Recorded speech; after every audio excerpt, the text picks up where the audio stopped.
মাছ খেতে ভালোবাসে না এমন মানুষ মনে হয় খুঁজে পাওয়া যাবে না। তার উপরে যদি মাছের এইরকম একটা রেসিপি হয় তাহলে তো আর কোনো কথাই নেই।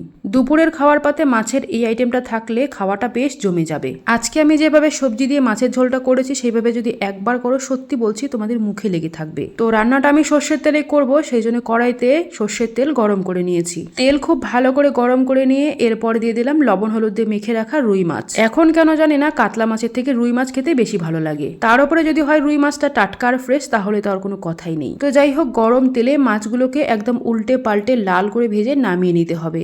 এখন ওই তেলের মধ্যে কিছুটা কালো জিরে আর সাদা জিরে দিয়ে দিলাম। জিরেটাকে অল্প কিছুক্ষণ ভেজে নিয়ে এরপর এখানে দিয়ে দেবো লম্বা আর একটু মোটা করে কাটা একটা আলু। এই আলুর টুকরোগুলোকে তেলের মধ্যে খুব ভালো করে ভেজে নিতে হবে। ততক্ষণ অব্দি ভাজতে হবে যতক্ষণ না আলুর গায়ে সুন্দর মতো একটা কালার চলে আসছে। এইভাবে আলুগুলোকে ভেজে নিয়ে এরপর এখানে দিয়ে দেবো একটা ঝিঙ্গে। ঝিঙ্গেটাকে আমি লম্বা করে কেটে নিয়েছি। তো ঝিঙ্গে দেওয়ার পরে আলু আর ঝিঙ্গে একসঙ্গে একটু ভালো করে ভেজে নিতে হবে। তবে ঝিঙ্গেটা রান্না করার পর মনে হলো যে ঝিঙ্গেটাকে আমি পাতলা করে কেটে ফেলেছি, আর একটু মোটা করে কাটলে ভালো হতো। তো যাই হোক, আলু ঝিঙ্গে খুব ভালো করে ভেজে নিয়ে এরপর এখানে মশলা দিয়ে দেবো। মশলার মধ্যে স্বাদ মতো লবণ, হলুদ, লঙ্কা গুঁড়ো, জিরে গুঁড়ো আর একটুখানি চিনি।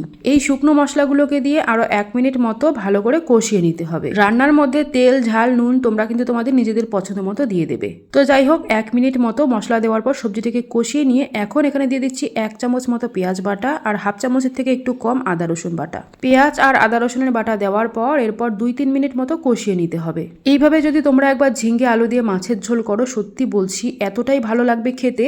এরপরে যদি মাছ রান্না করো তাহলে ইচ্ছে হবে এইভাবেই বানাতে। এখন তো বাজারে গেলে শুধু ঝিঙ্গে আর ঝিঙ্গে, তাই আমি বলবো ঝিঙ্গে নিয়ে আসলে অবশ্যই একবার এইভাবে বানিয়ে দেখতে। তো যাই হোক, ভালো করে কষিয়ে নেওয়ার পর এখন কিন্তু এখানে ফুটন্ত গরম জল দিয়ে দিচ্ছি। অবশ্যই কিন্তু গরম জলই দেওয়ার চেষ্টা করবে, ঠান্ডা জল দিলে কিন্তু টেস্টটা একদম নষ্ট হয়ে যাবে। তো আমি কিন্তু এখানে নিজের পছন্দ মতো ঝোল দিয়ে দিলাম। ঝোল দেওয়ার পর দিয়েছি কয়েকটা চেরা কাঁচা লঙ্কা, অবশ্যই ঝাল বুঝে। এরপর ভাজা মাছগুলোকে দিয়ে একটু ভালো করে মিশিয়ে নিতে হবে। মিশিয়ে নেওয়া হয়ে গেলেই ঢাকনা দিয়ে ঢেকে আরো 3-4 মিনিট সময় নিয়ে ফুটিয়ে নিতে হবে। 3-4 মিনিট পর ঢাকনাটা খুলে মাছের ঝোলটাকে খুব ভালো করে মিশিয়ে নিতে হবে।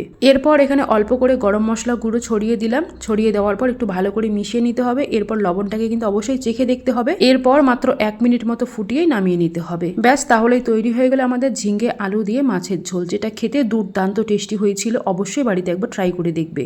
আমি তো এই মাছের ঝোল দিয়ে পুরো ভাত খেয়ে ফেলেছিলাম আর আমাকে কোনো কিছুর প্রয়োজন পড়েনি। আমার মেয়েরও এই মাছের ঝোলটা ভীষণ পছন্দ হয়েছিল। যাই হোক, বাড়িতে অবশ্যই একবার ট্রাই করে দেখবে। আর রেসিপি তোমাদেরকে কেমন লাগলো আমাকে কিন্তু কমেন্টে অবশ্যই জানাবে। ভালো লাগলে একটা লাইক, কমেন্ট, শেয়ার করে দিয়ে আমার ফেসবুক পেজটিকে ফলো করে দেবে। আর যদি তোমরা কেউ আমার এই ভিডিওটা ইউটিউব থেকে দেখছো তাহলে অবশ্যই কিন্তু চ্যানেলটিকে সাবস্ক্রাইব করে দেবে। আমি তো আজকে খেতে খেতেই চললাম, ভীষণ খিদে পেয়েছিল। রান্নাটা হতে একটু লেট হয়ে গিয়েছিল, তাই জন্য রান্নাটা হওয়ার সাথে সাথে কিন্তু ভাত নিয়ে বসে পড়ি, কেননা আমরা হলাম ভাত প্রেমী। তো যাই হোক, সবাই খুব খুব ভালো থেকো। দেখা হচ্ছে তোমাদের সঙ্গে নেক্সট ভিডিওতে।